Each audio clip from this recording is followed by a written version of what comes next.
نمیتونید حدس بزنید که دارم چی کار میکنم. دارم یک ویدیو برای کارم که سوشیال مدیا مارکتینگ هستش ادیت میکنم و همزمانم از این هوای زیبای بهاری لذت میبرم.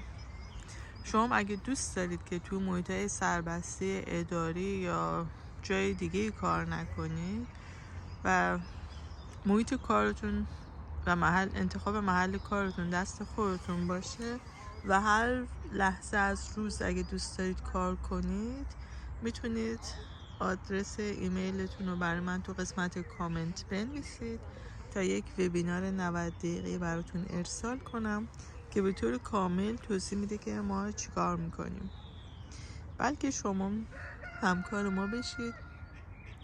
بله، صدای خروس هم داره میاد و از محیط اطرافتون لذت ببرید. روز خوبی برای همگیتون آرزو میکنم. آخرین صدای خروسم بشنوید.